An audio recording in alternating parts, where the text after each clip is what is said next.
Le Québec est en élection. Les Québécois voteront au plus tard le lundi 5 octobre, s'ils n'ont pas voté par anticipation, pour élire la nouvelle Assemblée nationale du Québec et donc le prochain gouvernement. Après plusieurs mandats de la CAQ, on va voir ce qui va se passer. On est dans une situation un peu excitante parce qu'il y a beaucoup de partis, des partis qui ont des élus, plusieurs qui peuvent avoir des chances ou rêver d'accéder au pouvoir. Et c'est dans ce contexte-là qu'on va faire un point chaque semaine dans un épisode éclairage du Balado Info Bref, disponible dans le balado et dans la chaîne YouTube, avec notre collaborateur Patrick White, qu'on retrouve avec plaisir. Patrick White, politologue, ancien journaliste politique, actuellement professeur à l'école des médias de l'UQAM, et qui suit la politique canadienne et québécoise depuis quelques décennies dans beaucoup de médias. Il a travaillé pour CTV News, Reuters, la presse canadienne, Québecor, où il exerçait des responsabilités, Huffington Post, et qui va nous aider chaque semaine en une quinzaine de minutes à faire le point un petit peu sur cette campagne et en regardant les enjeux. Alors, Patrick, bienvenue, heureux de te retrouver. Peux-tu nous mettre un petit peu la table, nous donner quelques éléments de contexte sur cette campagne électorale qui débute? Alors, c'est une campagne qui clôt en fait un règne de 8 ans de la coalition Avenir Québec, qui était autrefois dirigée par François Legault. Alors, c'est Christine Fréchette qui l'a remplacé il y a quelques mois. Et en ce moment, ben, dans les sondages, c'est le Parti québécois qui a toujours le vent dans les voiles depuis presque 2 ans. Mais la majorité est à portée de main, mais c'est loin d'être garanti parce qu'on parle d'une lutte extrêmement serrée entre le Parti québécois, le Parti libéral du Québec et la coalition Avenir Québec qui a été renommée Équipe Christine Fréchette. Et ça, on va en reparler tout à l'heure. Donc, en ce moment, c'est une lutte à trois dans un grand nombre de circonscriptions, mais une lutte à cinq à bien des endroits, entre autres dans la région de Québec et dans la zone du 450, donc la rive sud et la rive nord de Montréal. Donc, il n'y a rien de garanti pour le PQ. Ce sera pas facile pour le PLQ d'être minoritaire ou majoritaire, mais Madame Fréchette, vraiment, dans les derniers mois, a établi son leadership comme première ministre par intérim, parce qu'elle a été uniquement élue par les membres de la coalition Avenir Québec, mais elle a fait un parcours quasi parfait depuis le mois d'avril. Alors en ce moment, elle est en train de sauver les meubles pour la coalition Avenir Québec et Éric Duhaime n'a pas dit son dernier mot, évidemment une possibilité de 18 à 20 sièges dans l'Est du Québec, surtout près de la capitale nationale, Québec, et on en parlera davantage tout à l'heure. Et Québec solidaire, le parti de gauche qui est toujours dans le décor, qui a des très bonnes candidatures dans un bon nombre de comtés. Donc, ça va être une lutte extrêmement serrée. Et 5 semaines en politique, hein, c'est une éternité. Tout se joue maintenant dans les réseaux sociaux. On a l'enjeu de l'intelligence artificielle également, qui va peut-être se manifester dans les prochaines semaines pour les contenus vidéo, les contenus audio. Et on a également un nouveau règne des influenceurs, des info-influenceurs qui souvent emmènent plus large que certains médias traditionnels. Et les campagnes électorales ne sont plus couvertes comme autrefois. Avant, il y avait l'autobus avec le chef. Et là, les tarifs sont tellement prohibitifs que peu de médias en fait, surtout Radio-Canada et la presse vont être dans les autobus avec les chefs et les autres médias. Ça va dans leur propre voiture à suivre les chefs pas à pas à travers le Québec, qui est un énorme territoire, on se le rappelle. Donc, la couverture médiatique également de cette campagne-là va être à surveiller. Donc, tout est possible le 5 octobre. On pourrait même imaginer un scénario de la coalition Avenir Québec minoritaire, mais on est très, très loin de cela, selon les sondages publiés dans les dernières heures. Là. Alors, comme dans toutes les campagnes de ce genre, une campagne nationale, il y a une série d'enjeux très divers. Il y a des grands piliers, des domaines qui reviennent à chaque fois, le domaine de la santé, l'éducation, l'économie, des choses. Bon, cette fois-ci aussi la question de l'indépendance et de la souveraineté qui revient au premier plan, au sens où le PQ se trouve actuellement dans une position, dans la première position dans les sondages et donc en position de revenir au pouvoir et avec la volonté d'avancer là-dessus.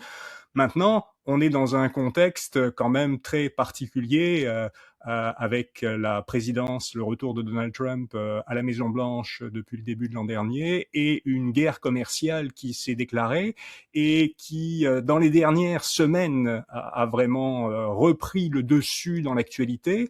À quel point est-ce que ça va jouer un rôle dans la campagne? À quel point ça pourrait dominer les débats au cours des prochaines semaines?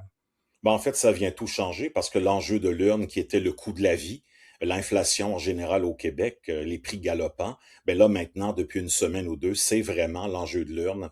Ce sont les négociations entre le Canada et les États-Unis, à quel point les tarifs peuvent avoir un impact majeur sur l'économie québécoise qui est très, très liée à l'économie américaine en raison des exportations québécoises. C'est à peu près 75% de ce qu'on exporte dans le monde va aux États-Unis.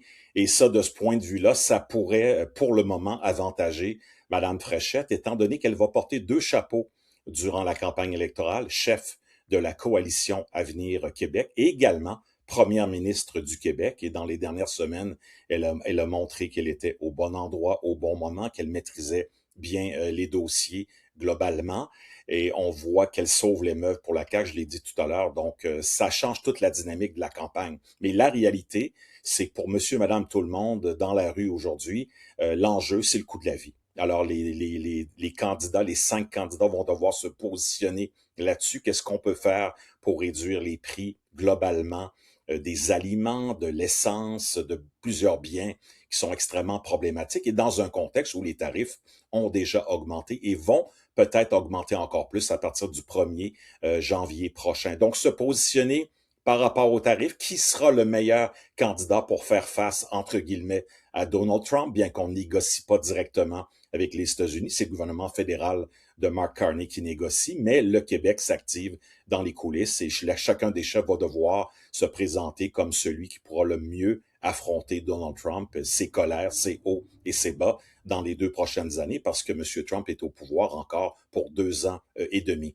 Après ça, évidemment, l'état lamentable des services publics au Québec, des infrastructures publiques surtout, hein, les routes, les écoles, les cégeps qui débordent, le sous-financement des écoles primaires, secondaires et des universités. L'éducation, évidemment, on revient là-dessus. Et l'économie. Au Québec, en ce moment, le taux de chômage est plutôt bas, mais avec les pertes d'emplois qu'on voit poindre à l'horizon, avec les négos commerciales Canada-États-Unis qui sont tombés à l'eau récemment, ben, ça va être vraiment l'enjeu de l'urne à surveiller durant la campagne. Mais évidemment, on va parler beaucoup d'immigration, on va parler des régions et bien d'autres sujets. Là, on voit qu'au quotidien, les réseaux sociaux alimentent les partis, évidemment. On a parlé un petit peu au départ de la position des partis, du fait que bon, le Parti québécois est en avance, mais tu as dit que ce serait une course serrée. Et avec notre mode de scrutin électoral, en fait, c'est bien beau les pourcentages au niveau national, mais ce qui compte finalement, c'est de faire élire et d'arriver premier circonscription par circonscription. Donc la géographie de la répartition des votes est évidemment très importante.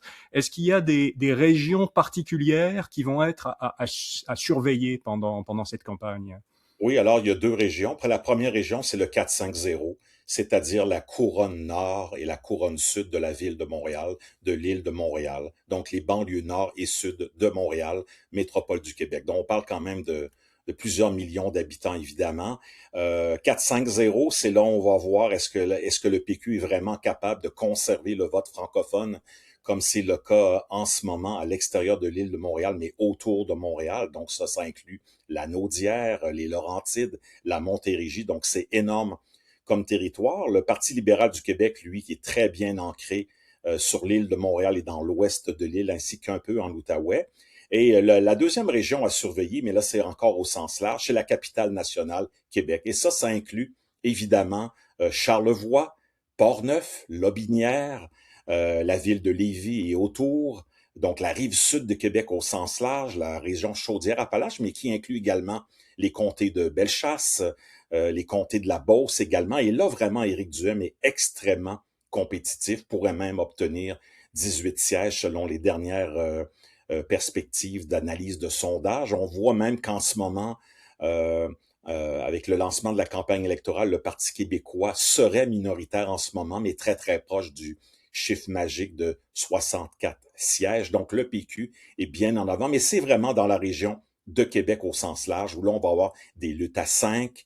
Le Parti québécois, évidemment, qui est déjà bien ancré à Québec, mais qui veut aller faire des gains. Mais Éric Duhaime, lui, est très, très fort, appuyé par des radios, plusieurs radios privées à Québec, des nouveaux candidats, un programme axé beaucoup sur la réduction des activités de l'État, et ça, c'est très populaire autour de la ville de Québec. Donc, vraiment, on surveille Québec et environ, et le 4-5-0 autour de Montréal.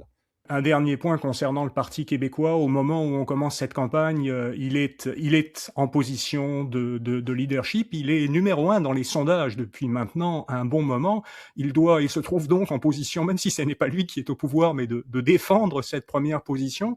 Et en même temps, Paul Saint-Pierre Plamondon veut faire avancer et remettre au premier plan l'indépendance, la souveraineté du Québec comme enjeu. Pour ça, il veut élargir l'ampleur et puis le soutien du PQ. On voit qu'il va chercher des candidats plus divers que simplement dans le sérail traditionnel du PQ, mais ça vient aussi avec des enjeux particuliers au niveau de la diversité des candidats et puis d'arriver à faire travailler tout ce monde-là en même temps. Il a eu un peu des problèmes dans les dernières semaines, dans les derniers jours même. Oui, oui, puis et d'ailleurs, pour élargir sa base, M. Saint-Pierre Plamondon a mis sur la glace la question du référendum sur l'indépendance dans le premier mandat. S'il y en a un, ce sera pas avant le départ de Donald Trump. Ça, c'est dans 2 ans et demi, là. Donc, on peut dire que pour le moment, la promesse de la tenue d'un référendum sur la souveraineté du Québec, c'est sur la glace pour le premier mandat éventuel du Parti québécois. Et oui, ça a été une semaine difficile pour le Parti québécois, en fait 2 dernières semaines, avec la nomination d'une candidature qui est sortie un peu de nulle part dans Charlevoix-Beaupré. On parle de François Garriépi, ancien journaliste de la station Radio X à Québec, une radio parlée privée qui, évidemment, est controversée dans la région et appuie beaucoup Éric Duhaime.